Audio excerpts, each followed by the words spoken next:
どうもプラトンです。今回は頭が良くなるたった一つの学び方について話していこうと思うので、ぜひ最後まで見ていただけると嬉しいです。では早速始めていきましょう。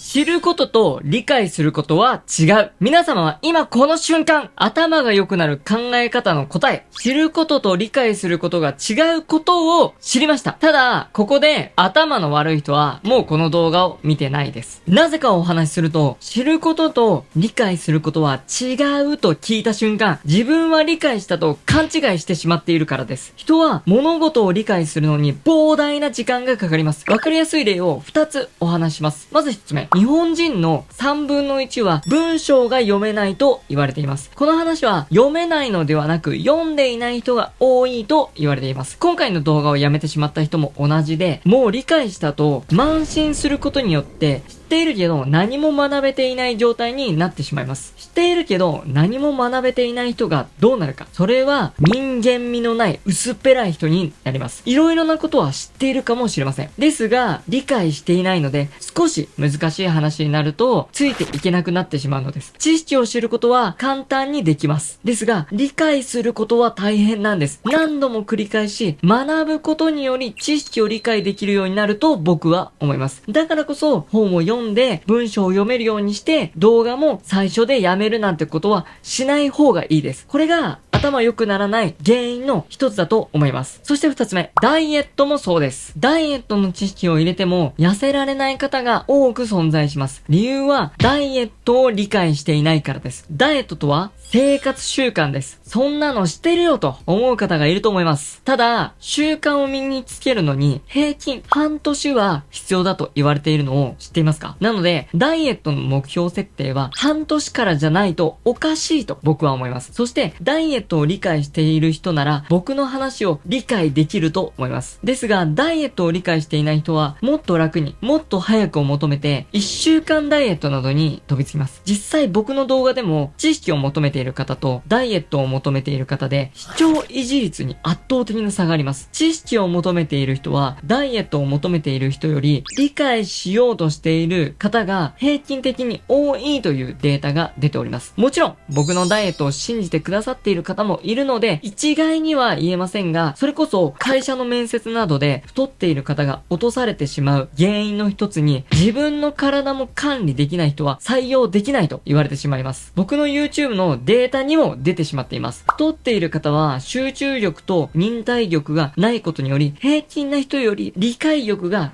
少ないかもしれません。なので酷なことを言いますが、痩せたい人は僕のダイエットを何度も見返して知ることから理解することに変化させると確実に痩せられると思うので、無理せずに頑張っていただけると嬉しいです。今回2つの例を出しましたが、皆様も知ることと理解することの違いを理解できたのではないかと思います。知ることはものすごく簡単なんです。今回も一番最初に動画をやめた人は頭が良くなるたった一つの学び方というタイトルで知ることと理解することは違うという考え方を知りましたが理解はできてないと思います。むしろ今回僕の動画を最後まで見たとしても完全に理解することはできないかもしれません。それぐらい理解することは難しいと学んでいただけると嬉しいかなと思います。では次の話に行きましょう。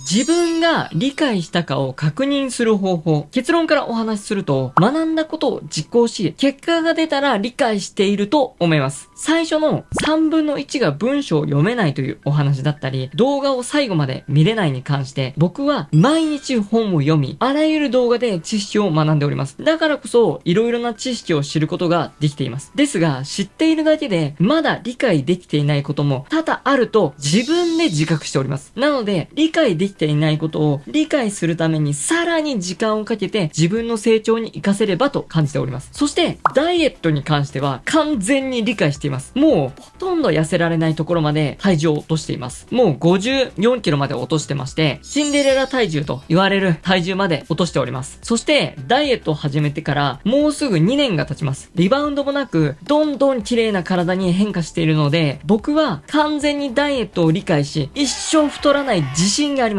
なので今回はこの2つをお話しさせていただきました。知ることは誰でもできます。皆様いろいろなことを知っています。ですが膨大な情報を知っていることで、勉強をしている、頭が良くなっていると勘違いしてしまう方が今の世の中には多くなっていると僕は思います。そして頭が良くなっていると勘違いしてしまうからこそ、ただ人を否定するだけの人間になってしまうのだと思います。そうならないためにも世の中の無駄な知識を省いて本当に素晴らしい知識を理解することで一歩前進できるのではないかなと思います。そして最後に大切な話をしようと思うので、ぜひ最後まで見ていただけると嬉しいです。では次に行きましょう。理解することを意識する。これからは、この動画で学んだ知ることではなく、理解することに意識を向けて、いろいろな知識を学ぶと、頭が良くなっていくと思います。今までは、知ること、いろいろな情報を手に入れることに意識を向けていたと思います。なので、情報量ですね。情報量が多ければ多いほど、頭がいいと感じていたと思います。ですが、情報を知っている人は多く存在します。なので、これからは、もっと質を高めて、良い情報を選択することも必要になってくると思います。ただ、いろいろな情報を手に入れるのではなく、良い情報を手に入れて、それを理解することで、どんどん成長できるのではないかと思います。なので、自分が学びたいことをしっかり明確にして、その明確にしたものをしっかり理解しようとしてください。これが学びだと僕は思います。例えば、TikTok とか YouTube ショートで流れている情報というのはあまりにも短い。そして簡単な情報です。そこで学べることは少ないと思います。もっと長くて、もっと重要な情報は時間がかかるものだと僕は思っております。むしろ今回の知ることより理解することが大切という一つの話題で今回10分程度お話ししております。それぐらい理解することは難しいというお話を今回したかったです。この10分間で足りたかどうかすら僕は分かっておりません。ただ僕は自分で理解し、それを今お話ししております。このアウトプット、理解することが大切ということをアウトプットすることによっても、僕自身学べたと思います。なので今回皆様に理解することが大切とお伝えできましたが、僕自身もさらに理解することができたと思います。それでも、先ほどお話ししました。知っているだけで、まだ理解できていないことも多々あると自分で自覚しております。なので、知っていることと理解していることが何なのかを理解することも大切だと僕は思います。なんか難しいですね。いろいろな知っていること、理解することと言葉が出てきましたが、それぐらい、まず今回の話は難しい話だったと学んでいただけると、理解していただけると嬉しいかだと思います。そして、最後まで聞いてくださった皆様、ありがとうございます。そして、最初に動画をやめた人より、絶対知ることと理解することの違いを学べたと思います。最初にやめた人より理解できていないと思いますか？絶対理解できてますよね。これなんです。これが理解することです。最初のタイトルだけで、もう理解したからっていう勘違いしてる頭の悪い人とは違います。もう最後まで見ていただきました。最後まで見たので、この理解すること、学べたと思います。そして最後まで見た方は、努力もしていると僕は思っております。これからも頭が良くなる努力をし、素晴らしい人生を歩んでってほしいなと僕は思います。皆様が知識を学んで、理解して幸せになれることを心から望んでおります。はい、今回はこの辺で終わりにしようと思います。この動画が良かったらグッドボタン、チャンネル登録よろしくお願いいたします。ご視聴ありがとうございました。